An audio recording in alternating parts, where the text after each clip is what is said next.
The weight of the world didn't just rest on Elon Musk's shoulders, it pressed into his spine like an unrelenting force. Meetings bled into more meetings. Deadlines appeared faster than solutions. From rocket launches to self-driving software, malfunctions, he was a man haunted by vision. A visionary, yes, but also a prisoner to it. At SpaceX, engineers waited for his decisions. At Tesla, investors demanded his clarity. On the surface, he was conquering empires of industry. But at home, another world was quietly falling apart. His house was beautiful, futuristic, clinically efficient, but its stillness carried an eerie echo, one that hadn't always been there. It wasn't just silence, it was absence. His young son Jackson, once his shadow during late-night experiments or backyard stargazing, now existed in glimpses. He would walk into the room and leave without words. He'd nod when spoken to, smile when prompted. But the warmth had faded, and Elon hadn't noticed the chill creeping in. Every day blurred into the next. Elon didn't eat meals at the table anymore. His presence at school events was often virtual, and when he was there in person, he was distracted. Always typing, always nodding, always apologizing. At night, while Jackson brushed his teeth and curled into bed with one of the books they used to read together, Elon's fingers tapped away at a glowing screen, halfway through emails before the boy could say goodnight. One evening, Elon returned, home late after a launch delay. His tie was still clipped, his expression unreadable, his phone vibrating every few seconds. The house was dark, except for a small light leaking from Jackson's room. He moved quietly down the hallway, intending to glance in on him before retreating into another night of strategy calls and spreadsheets. But just as he approached the door, something made him pause.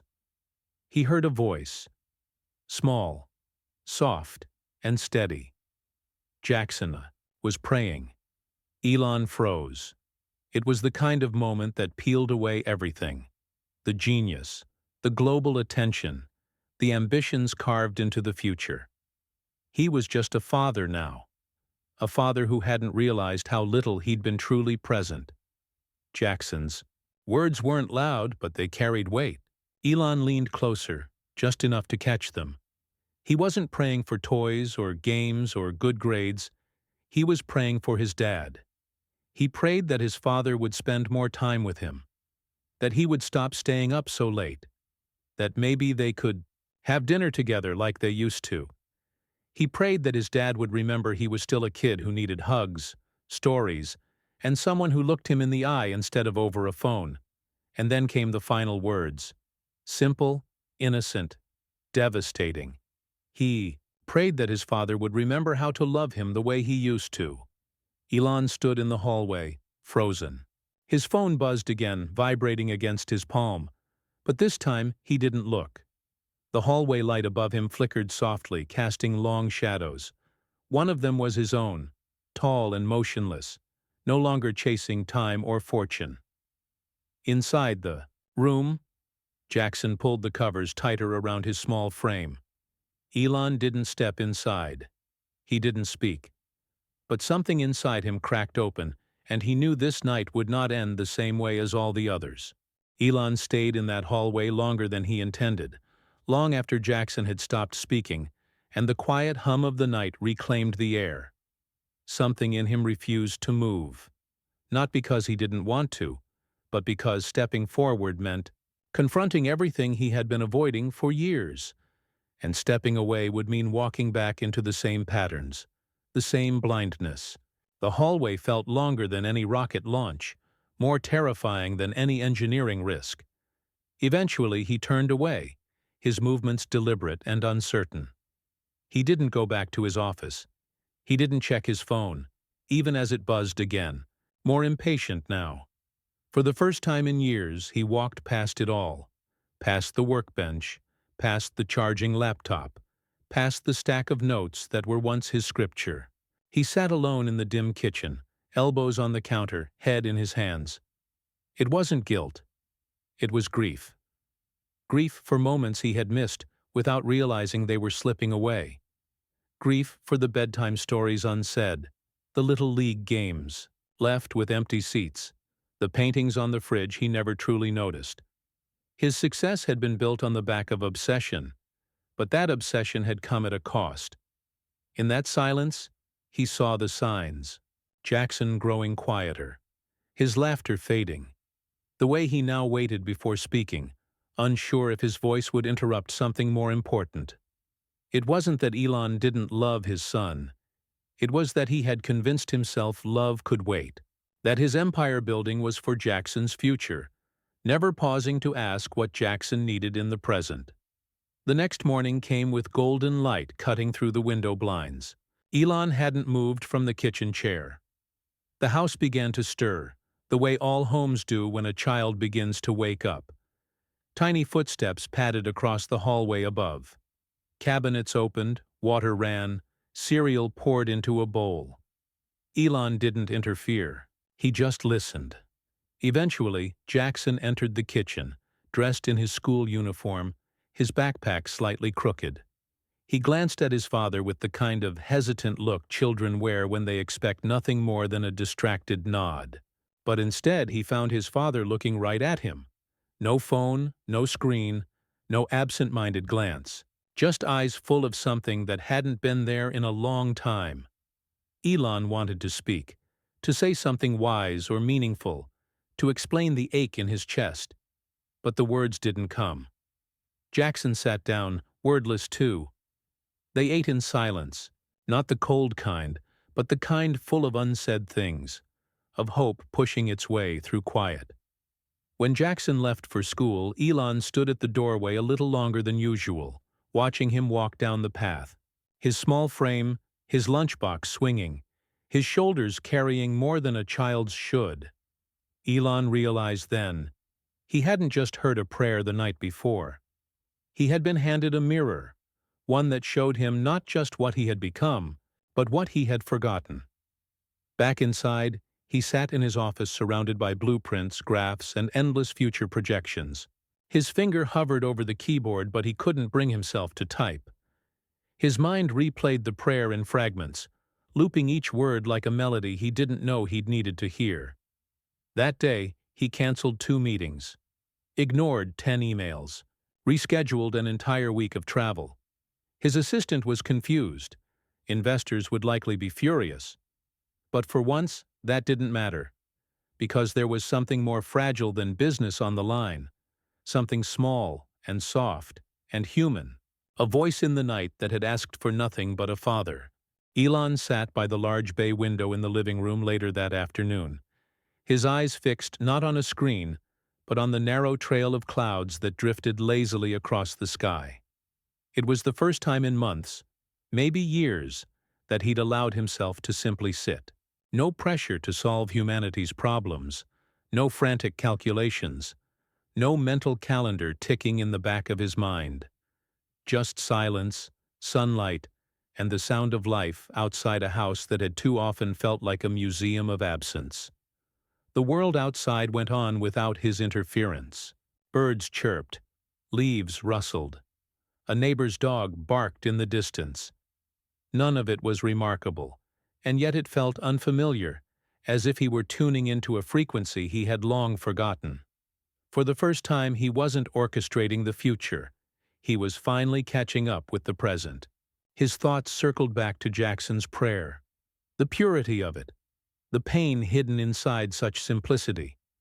A boy's plea not for wealth or fame, but for presence, for warmth, for love not filtered through achievement, but through time. Elon had always believed he was building for his children, for the legacy, the stability, the world they would inherit.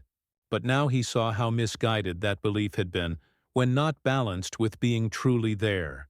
A father couldn't be a myth. A father had to be a shadow in the doorway, a laugh at the dinner table, a hand on the shoulder. Jackson didn't care about Mars. He cared about bedtime stories. He didn't want the stars. He wanted his dad. Later that evening, Elon found himself pacing. He didn't know how to fix it all, but he felt something urging him to start. He walked into Jackson's room before bedtime. not as a figure checking in from afar, but as a man finally ready to listen. Jackson was sitting cross-legged on his bed, building a small model rocket out of Legos, the kind they used to build together. Elon sat beside him without saying a word. He picked up a few pieces and began helping. The room stayed quiet at first, but this time the silence didn't feel strained. It was peaceful, expectant. Jackson glanced at him a few times, almost unsure if this was real. But Elon stayed. No phone, no ticking clock. Just the slow click of plastic bricks and a long overdue presence. Eventually, Jackson started talking. Small things at first. What happened at school. What the lunch lady said. A funny story about a classmate. Elon listened to every word, responding softly, sometimes even smiling. It wasn't much, but it was a beginning. When the model was done, they sat back to admire it. A tiny spacecraft, imperfect, but earnest.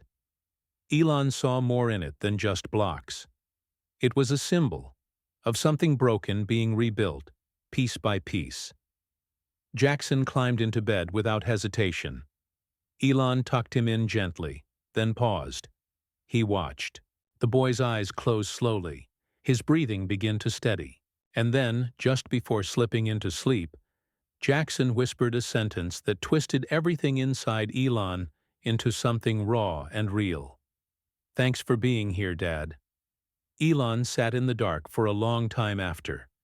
Those words echoed louder than any launch, any earnings report, any accolade, because they came from the one place he had forgotten to build, the heart of a child waiting to be seen. And for the first time in a long while, Elon Musk cried. Not out of regret, but out of the fragile joy of rediscovery, of knowing that no matter how far he had drifted, the path back was still open. The next morning came with a different kind of urgency. Not the manufactured pressure of deadlines, but the quiet tug of something more essential. Elon awoke early, not to review prototypes or review engineering updates, but to make pancakes. He hadn't cooked in years, but Jackson's favorite was blueberry, and that was enough. He burned the first few and nearly ruined the batter, but the kitchen smelled like warmth, not just productivity. The clumsiness of it made him smile.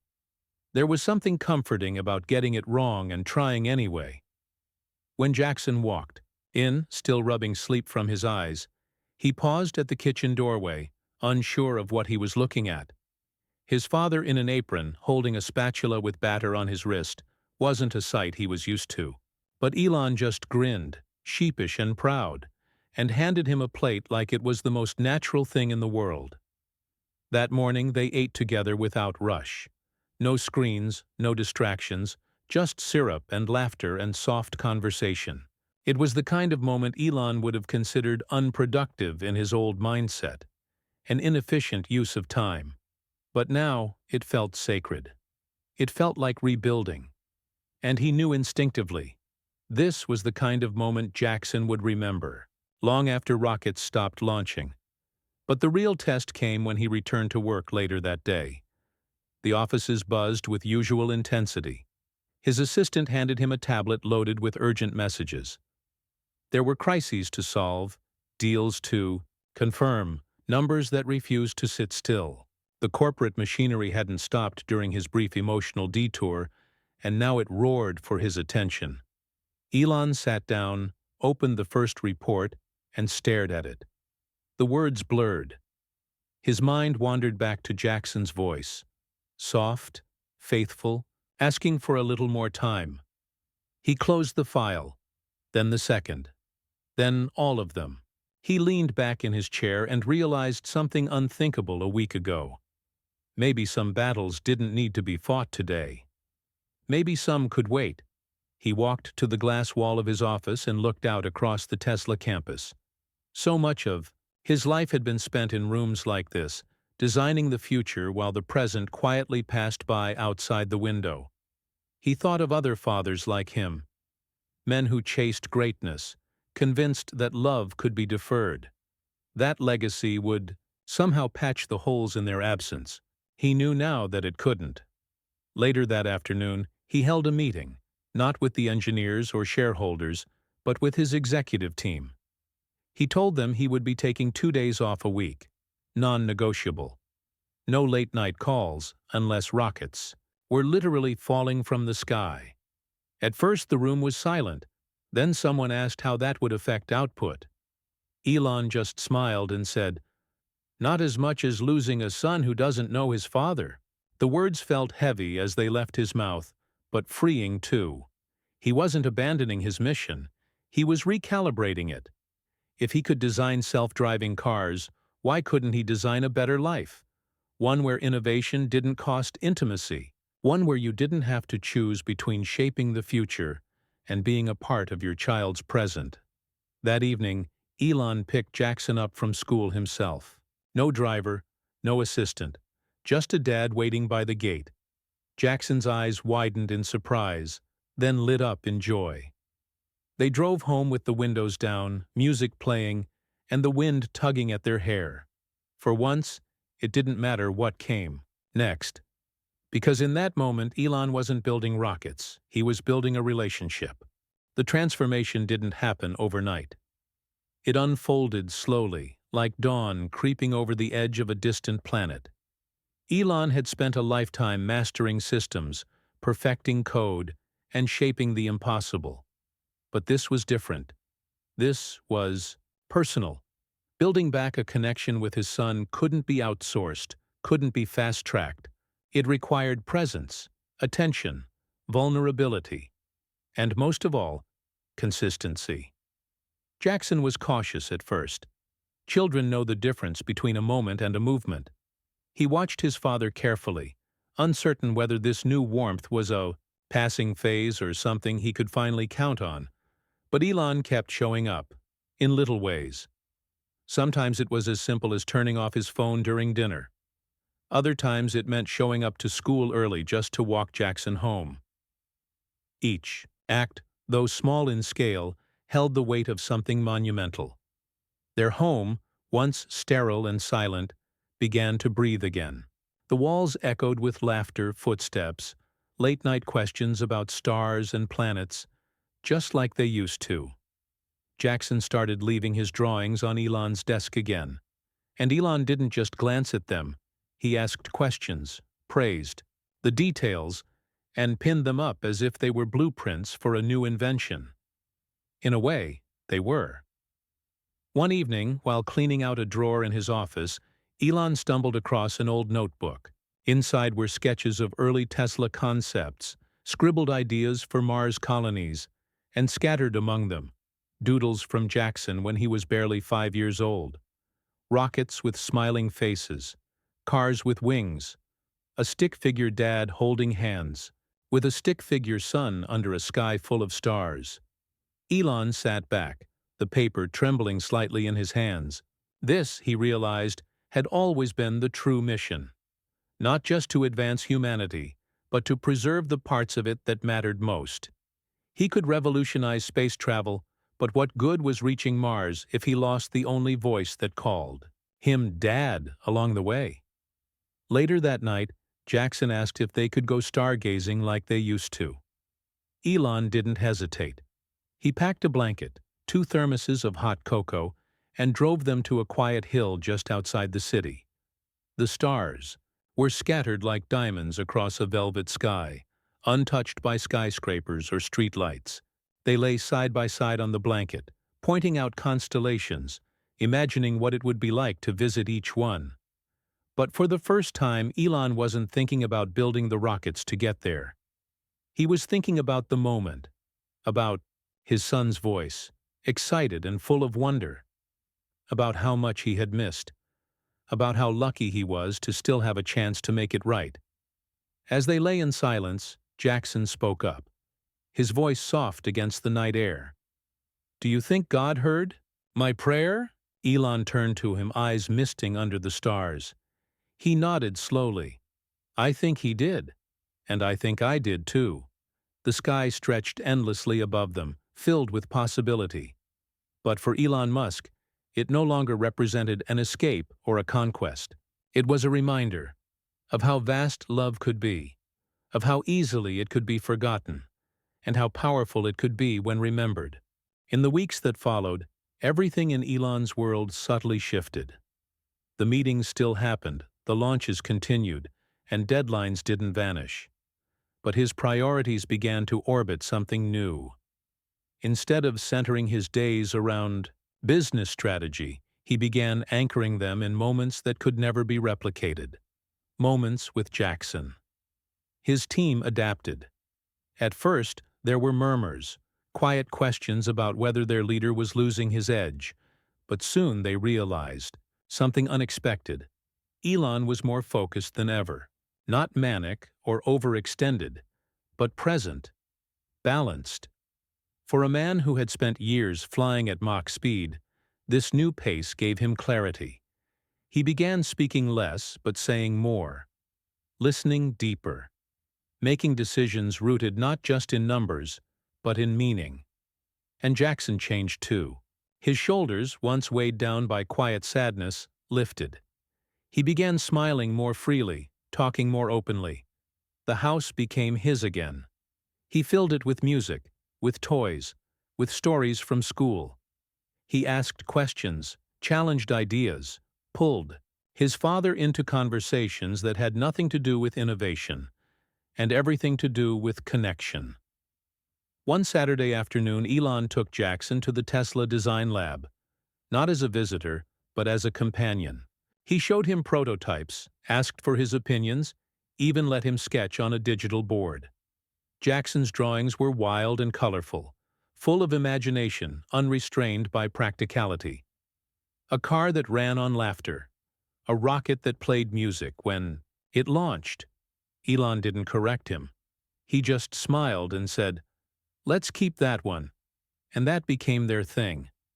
Every week they designed something together, a tiny world where engineering and fatherhood could exist side by side, where dreams weren't just blueprints, but bridges between hearts. Elon no longer worked late into the night. If the stars were out, it meant stargazing. If Jackson had a story to tell, it came before any boardroom concern. Slowly, his staff adapted too. Meetings began earlier, wrapped up faster. Boundaries were respected. And something remarkable happened. Productivity didn't drop. In fact, it improved. Inspired by their leader's new approach, others began re-evaluating their own lives. A culture of presence began to replace one of burnout. One evening, after a long day filled with father-son laughter and one particularly messy attempt at building a backyard telescope, Elon tucked Jackson into bed. The room was dark, save for the soft nightlight that cast stars across the ceiling. As Elon turned to leave, Jackson reached out and grabbed his hand. "Dad, I don't have to pray for you as much anymore," he whispered. "You're already here." The words landed with a weight no success ever could. In that quiet room, surrounded by childlike dreams and unspoken healing, Elon realized he hadn't just changed his schedule, he had changed his story. The man who once chased the stars had learned how to land, and in doing so, he found something more profound than exploration, more enduring than legacy.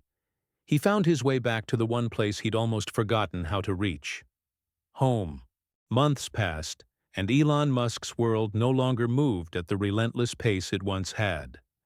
The machines still whirred, the engines still ignited, and the projects that had once consumed his every breath continued to unfold. But now, those things lived in the background. They were no longer the defining rhythm of his life. They were simply part of it. The center had shifted, and at that center stood a boy who once whispered a prayer in the dark, hoping his father would hear what words couldn't say aloud. What Jackson didn't know was that his prayer had become the axis on which everything turned. Elon no longer measured his days in lines of code or percentages gained.